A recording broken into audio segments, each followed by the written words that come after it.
시아버지가 돌아가신 뒤 유산은 전부 제게 남겨졌습니다. 그 순간부터 가족은 저를 며느리가 아닌 도둑으로 보기 시작했죠. 위조된 유언장, 계좌 조회, 그리고 제가 모르는 이름이 적힌 계좌까지. 그건 진짜 전쟁의 시작이었습니다. 좋아요, 구독, 알람 설정 꾹 눌러주세요. 안녕하세요. 이 이야기를 꺼내는 게 참 망설여졌지만 저 같은 사람도 있다는 걸 보여드리고 싶어 용기 냈습니다. 저는 지방 소도시에서 세무사로 일하고 있는 평범한 사람입니다. 남편과는 연애 결혼했고요. 크게 다툰 적도 없이 평범하게 살고 있었어요. 시댁은 지역에서 30년 넘게 운영한 작은 철강 가공업체를 운영하고 있었고, 시아버지께서 회사를 일구셨죠. 직원 수는 많지 않았지만 거래처도 꽤 안정적이고, 그 지역에서는 그래도 탄탄한 집안이라고 불릴 만큼 자리 잡은 편이었습니다. 남편은 아버지 회사에 다니고 있었지만 솔직히 말하면 실무는 거의 안 하고 현장엔 잘 들어가지도 않았어요. 어떻게 보면 그냥 사장아들 느낌이었달까요? 그에 비해 저는 회사 회계, 세무, 각종 신고나 세무조사 대응 등 눈에 보이지 않는 일들을 계속 맡아왔습니다. 회계가 복잡해지기 시작한 게 몇 년 전부터였어요.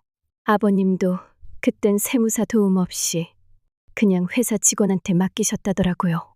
제 직업이 세무사이다 보니 자연스럽게 시아버지께서 이건 좀 봐줄 수 있겠냐? 하시며 부탁을 주셨어요. 그게 반복되다 보니 어느 순간부터는 회사 관련 자료를 저에게 먼저 보여주셨고 회사 상황을 가장 먼저 공유받는 사람이 되었습니다. 시아버지는 정말 조용하고 단단한 분이셨어요. 겉으론 무뚝뚝했지만 누군가에게 마음을 열면 그만큼 크게 믿는 스타일이셨죠. 처음엔 저도 그분이 조금 어렵고 낯설었는데 어느 순간부터인가 저에게 편하게 농담도 하시고 혼자 사무실에 남으시면 저를 부르시곤 했어요. 특히 2년 전 세무조사가 들어왔을 때 남편은 아, 몰라. 나 그런 거 진짜 못해. 라며 뒷걸음쳤고 시아버지께선 밤새 저와 함께 장부를 정리하셨습니다. 그날 저희는 회사에서 새벽까지 같이 있었고 마지막에 커피를 마시면서 시아버지가 그러시더라고요.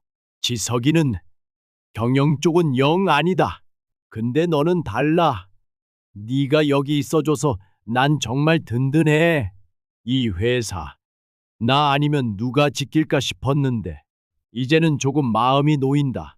그 말을 들었을 때 왠지 모르게 눈물이 핑 돌았습니다.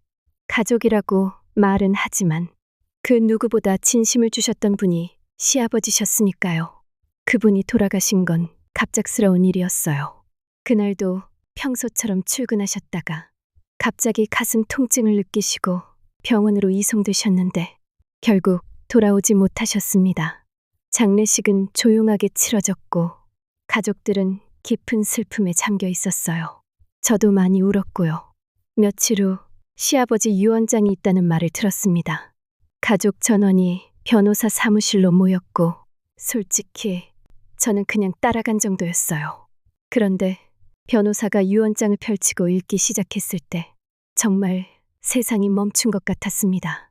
고인은 생전에 며느리 박세연에게 자신이 보유한 회사 지분, 개인명의 부동산, 현금 일체를 상속하겠다는 자필 유언장을 남겼습니다. 숨소리조차 들리지 않았고 그 다음 순간엔 가족들이 폭발했습니다. 시어머니는 고개를 절레절레 흔들며 그럴 리가 없어. 이건 말도 안 돼.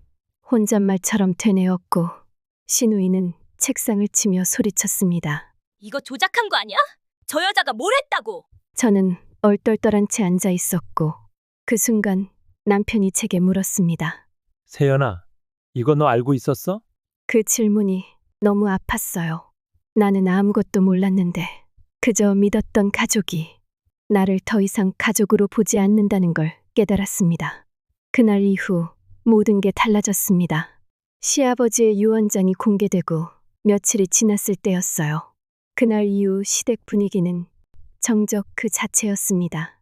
정적이라기보단 속에서 뭔가 끓고 있는데 겉으로는 아무 말도 안 하는 그 특유의 공기. 정말 미쳐버릴 것 같았어요. 아침엔 평소처럼 식탁에 밥상이 차려졌지만 제 앞에 국그릇은 놓이지 않았습니다. 아무렇지도 않은 척 앉았는데 숟가락질 하기도 전에 시어머니가 뚝 끊듯이 말하셨어요. 세무사면 뭐든 다 척척 계산되겠네. 사람 마음도 계산되겠어? 그 말이 뭔지 처음엔 이해 못했는데 그냥 씹어 넘기듯 말하고 방에 들어가 버리시더라고요. 남편은 옆에서 말없이 국만 떠먹었어요. 눈도 안 마주치고요. 그 순간 너무 당황스러웠지만 저도 그 자리를 뜰 수밖에 없었어요.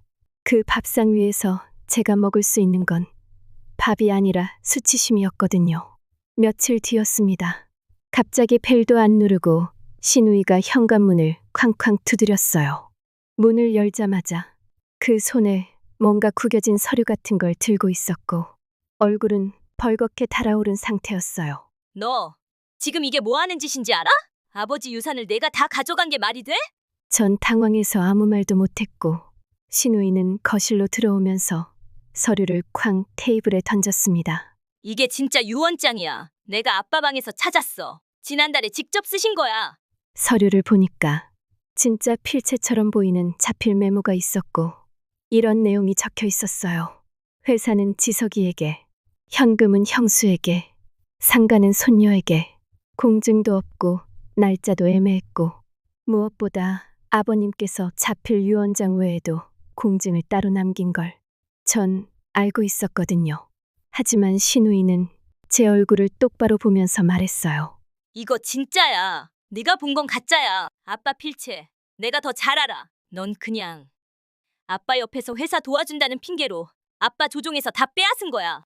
시어머니도 방에서 나와 그 종이를 들여다보시더니 조용히 말씀하셨어요. 정말 네가 이 집안을 그렇게까지 흔들어왔니? 그 말은 진짜 칼날 같았습니다. 흔든 게 아니라 그들이 버리려는 걸 간신히 붙잡고 있었던 게 저였는데 그 자리를 견딜 수 없었어요. 숨이 턱 막히고 눈물이 나올 것 같아서 그냥 도망치듯 집 밖으로 나왔습니다. 그날 밤 남편은 아무 일 없다는 듯이 들어왔어요.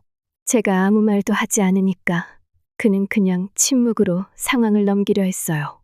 그런데 정말 우연히 제가 남편 노트북을 쓰다가 제 이름이 적힌 폴더 하나를 발견했습니다. 열어보니까 제가 세무 업무로 쓰는 계좌, 생활비 통장, 적금 통장, 심지어 제 자산 목록까지 다 스크린샷되어 있었습니다. 그 순간 손이 덜덜 떨렸어요. 믿었던 사람에게 모든 뒷면을 들킨 느낌이었거든요. 밤늦게 저는 조용히 물었습니다.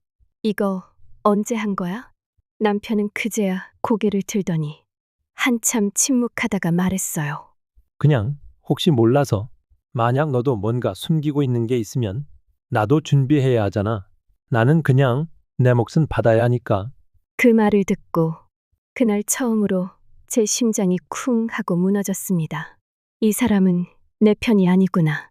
내 아내가 아니라 내 목 뺏은 여자로 보고 있었던 거예요. 결혼 초 제가 감기에 심하게 걸렸을 때 그 사람은 하루 종일 제 옆에서 떨어지지 않았어요. 옵는다고 나가 있으라고 해도 물수건 해주고 죽 끓여서 먹여주고 나는 네가 아프면 세상이 멈춘 것 같아.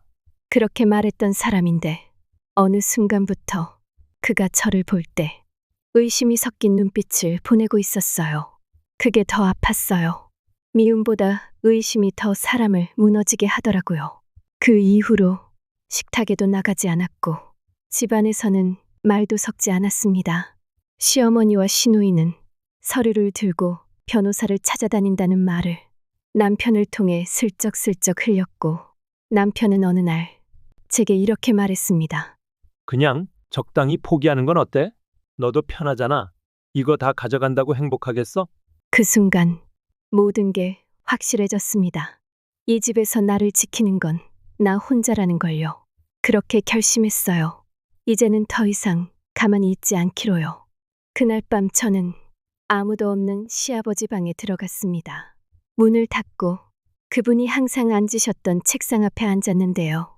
그 자리 어쩐지 아직도 따뜻한 느낌이 났어요.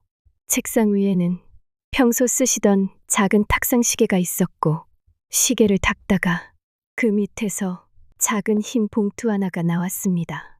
봉투엔 제 이름 세연이에게 딱 그렇게 적혀 있었어요. 조심스럽게 꺼내 읽기 시작했죠. 세연아, 이 편지가 너에게 닿을 수 있을진 모르겠구나. 네가 이 집에서 어떤 마음으로 살았는지 나는 알고 있었다. 회사도 가족도 내가 지켜야 할 걸 지키지 못했단 생각이 드는 요즘, 그나마 넌 내게 위안이었다. 세무조사, 날 너랑 밤새면서 이 집안의 진짜 어른은 너다 라는 생각이 들었지. 지석이는 착하지만 책임을 지는 법을 모르지. 넌 책임감이 강한 아이야. 그래서 내가 가진 걸 너에게 남기고 싶다. 그게 이 회사를 지킬 수 있는 방법이야. 그 편지를 읽고 저는 정말 오열했습니다. 숨이 막히고 눈물이 멈추지 않았습니다. 편지와 함께 봉투 안에 작은 USB 하나가 들어 있었습니다. 전 바로 컴퓨터에 꽂아봤어요. 파일 하나가 들어 있었습니다. 현 경영권을 저에게 지분 일부 포함 위임한다는 위임장과 함께 제가 몇 년 전부터 도와드리던 회계보고, 사업 계획서, 심지어 제가 제안했던 리스크 관리 항목까지 전부 반영돼 있었어요. 이건 감정이 아니라 아버지의 판단이었단 걸 그제야 확신했습니다. 시아버지가 남긴 손편지와 USB에 담긴 경영계획 파일. 저는 그걸 믿고 가족들에게 조심스럽게 내밀었습니다.